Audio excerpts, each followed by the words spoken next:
बिस्मिल्लाहिर्रहमानिर्रहीम। तो बेटा हम अपने इनकम टैक्स न्यूमेरिकल्स के बारे में स्टडी कर रहे थे। आज ट्राई करेंगे जी हमारा इनकम फ्रॉम सैलरी का जो पोर्शन है वो कंप्लीट हो जाए। तो उसके अंदर मैक्सिमम आइटम जो थी वो हमने अब इससे शेयर कर ली। तो इनकम फ्रॉम सैलरी के अंदर जो नेक्स्ट आइटम यहाँ पर हम देखेंगे वह है जी पिक एंड ड्रॉप फैसिलिटियाँ।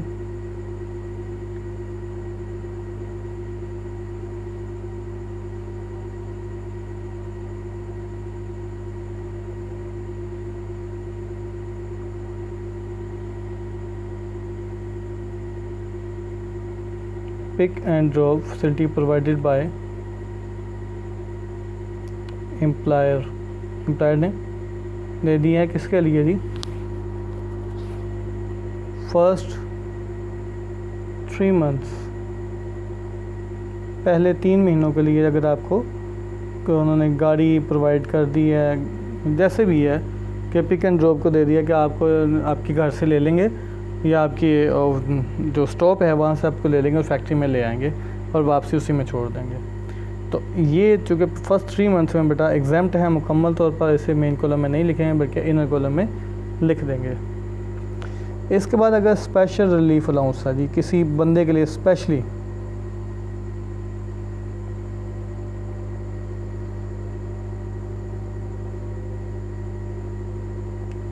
किसी बंदे की ज़रूरत के लिए स्पेशली उसी के लिए सिर्फ वो डिज़ाइन किया जाए, अगर उसे अलाउंस दिया जाए तो ये उसकी सैलरी में ही ट्रीट होगा, उसकी इनकम ही ट्रीट होगा, उसे मेन कॉलम में लिखा जाएगा और टैक्सेबल इनकम में ऐड हो जाएगी इसके अंदर।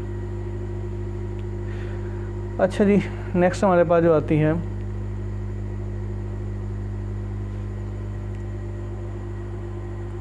Termination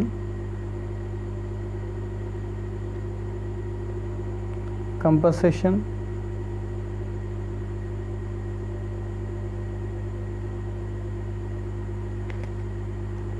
from previous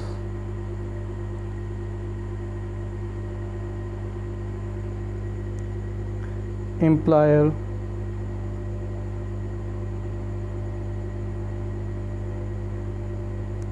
after 30th June 2018।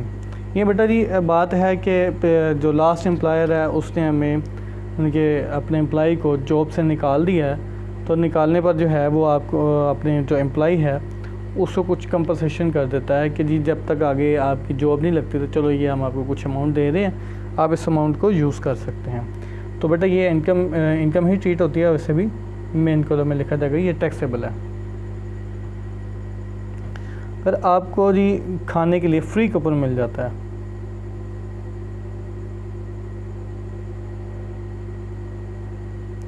Free coupon for dinner to employ and his families. नहीं, वो आप देखें कि खाने के लिए, रात के खाने के लिए किसी होटल के अंदर वो आपको एक फैसिलिटी दे देगी या फ्री कूपन मिल गया है, अब अपने आप भी खाएं और अपनी फैमिली को भी खिलाएं जाके। तो ऐसी जो ये भी आपकी इनकम ही ट्रीट होगी, आपकी बचत होगी कि अगर खुद जाते बाहर तो आपको ख़र्चा होना था, इस तरह से इदारे ने आपको दे दिया, लिहाजा ये आपकी इनकम ट्रीट होती है और ये मेन कॉलम में जाकर टैक्सेबल हो जाएगी। अच्छा, फिर है जी fee paid by management course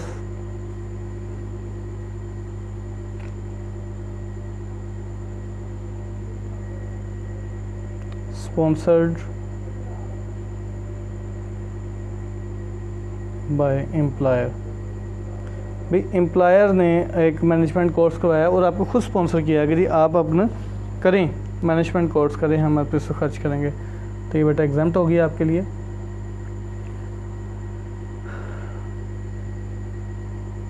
माफ़ी है जी।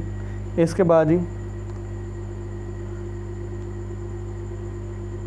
बैलेंस है जी, balance of loan waived off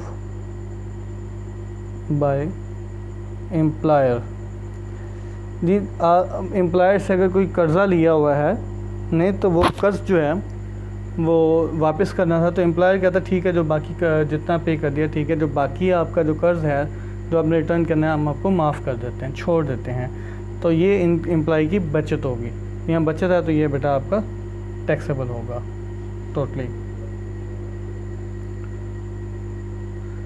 अच्छा, अगर एम्प्लॉयर जो है वो आपको किसी किस्म का एसेट आपको मार्केट वैल्यू से सस्ता दे देता है, देन क्या होगा? Asset acquired from employer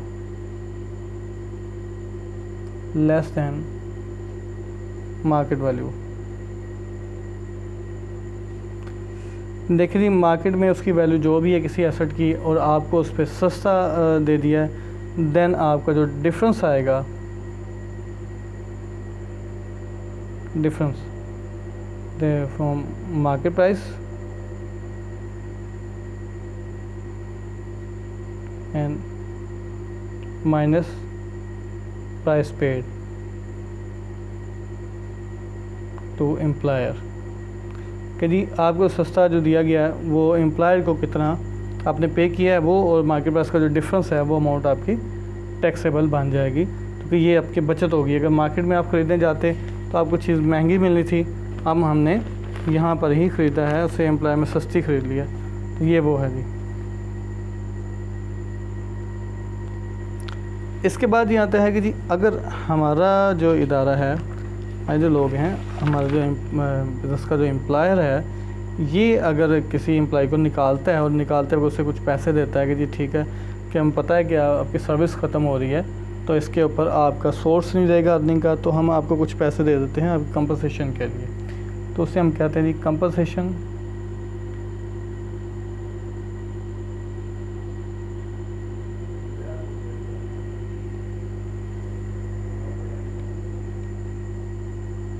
for termination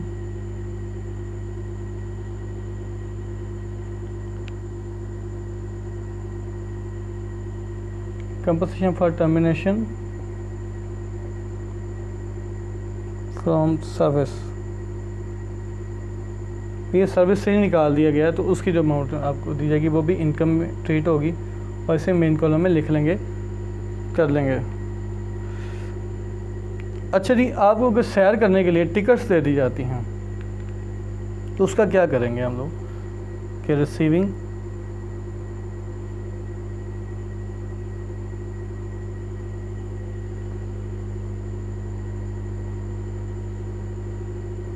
return ticket, ये आप अपने मुल्क के अंदर भी आपको रिटर्न टिकट मिल सकती है या बाहर भी जाना पड़ सकता है, आपको दे देती हैं जब बाई जाए घुमाएँ, तो इस केस में भी बेटा ये आपकी बचत हो रही है तो ये टैक्सेबल हो जाएगा सारे के सारे। क्या जी? एफिशिएंसी ऑनरेरियम,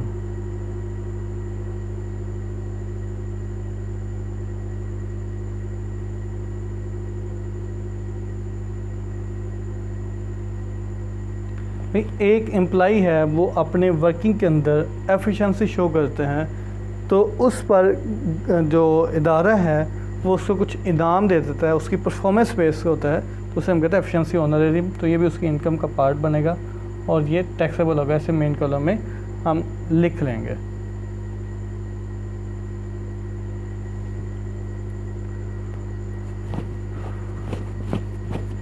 इसके बाद अगर हम लोन रिसीव कर लेते हैं जी, अपने एम्प्लॉयर से लोन रिसीव किया है, लोन लिया है और उसके ऊपर इंटरेस्ट की अगर हम बात कर लें जी, loan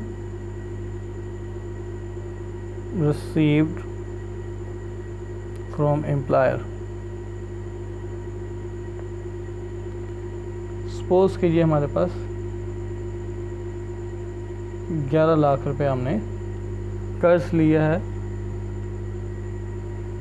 at 8% and interest paid. अब ये हमें वो बता देता साथ कि हमने इंटरेस्ट कितना पे किया है, वो है जी 1,04,000 1,04,000 जी इंटरेस्ट पे किया है। तो जब ये दे दिया जाए तो देन हमने बेंचमार्क में से इसको माइनस नहीं करना, हमने क्या करना है, इंटरेस्ट की एक्चुअल वैल्यू वो आएगी 1,04,000 लेस, इससे पहले हमने क्या करना, लेस नहीं करना बल्कि बेंचमार्क रेट पे करना है।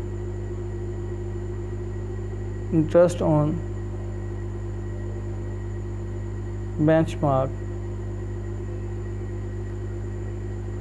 रेट, बेंचमार्क रेट पे जी हमने से 10% है हमारा बेंचमार्क 11 लाख का, हम 10% ले लेंगे तो वो हमारे पास 1,11,000 बन जाएगा, 1,10,000। और जो एक्चुअल इंटरेस्ट हमने पे किया होगा, इंटरेस्ट पेड, वो जी 1,04,000। इस केस में जो डिफरेंस है, अगर ये बचा है कुछ ज़्यादा हो गया तो वो हमने मेन कॉलम में लिख देना है। मतलब वैसे पहले जो इसका तरीकाकार क्या था कि जी हम 11 लाख पे उनके बेंचमार्क में से एक्चुअल रेट माइनस करेंगे, जो बाकी बचता 2%, तो 11 लाख का 2% लेकर हम टैक्सेबल कर देंगे। लेकिन अब यहाँ पे इस केस में थोड़ा सा मुख्तलिफ होगा जब आपको ये दे दिया जाए कि इंटरेस्ट हमारा हमने पे कर दिया। ये था आज का टॉपिक, उम्मीद है आपको समझ आई होगी। अल्लाह हाफिज़।